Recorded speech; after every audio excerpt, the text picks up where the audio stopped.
In the world of martial arts, tradition is sacred. For centuries, kung fu masters across China preserved ancient forms, techniques, and philosophies passed down from generation to generation. These masters were guardians of lineage, style, and structure. Then came Bruce Lee, a force of nature who challenged tradition, shattered boundaries, and dared to question everything. This is the story of Bruce Lee versus traditional kung fu masters, not a battle of fists, but a clash of ideologies. Breaking the chains of tradition. Bruce Lee began his martial journey under the legendary Wing Chun master Ip Man. He deeply respected tradition and acknowledged its value. But as he evolved, Lee realized that traditional styles often became rigid, overly formal, and disconnected from real-world combat. He once said, "Classical kung fu is like a swimming instructor who never gets into the water." While traditional masters valued perfect form, long sequences, and ritualized movement, Bruce prioritized efficiency, adaptability, and truth in combat. Form versus function.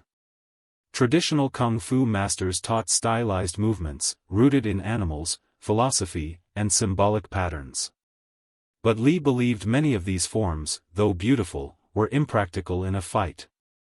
He famously said, "To me, the extraordinary aspect of martial arts lies in its simplicity. The easy way is also the right way." Instead of repeating set patterns, Bruce focused on what worked: real-time reactions, interception, and direct attack. His art, Jeet Kune Do, was a rejection of strict systems. He called it the art of fighting without fighting. Facing the critics. Bruce Lee's revolutionary ideas didn't sit well with many traditionalists. Some viewed him as arrogant, rebellious, or disrespectful to Chinese culture. When Bruce began teaching martial arts to non-Chinese students in America, it sparked outrage in the community. Some masters challenged him, one famously leading to the private fight with Wong Jack Man, a traditional stylist. Bruce won, but walked away frustrated by the limitations of traditional fighting methods, and more determined to forge a new path. A new martial philosophy. Where traditional masters sought to preserve the past, Bruce Lee sought to create the future. He respected their knowledge but believed in evolution over preservation.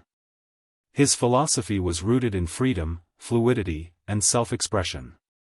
He urged martial artists to absorb what is useful, discard what is not, add what is uniquely your own. Instead of styles, he focused on principles. Instead of memorization, he emphasized feeling and instinct. Bruce didn't want followers, he wanted people to discover their own truth through martial arts. Legacy, a bridge between worlds. Today, Bruce Lee's impact is clear. Traditional martial arts still exist, and thrive, but many have adapted, integrated, and evolved thanks to his influence. He didn't destroy tradition, he forced it to look inward and adapt to a changing world. Bruce Lee vs.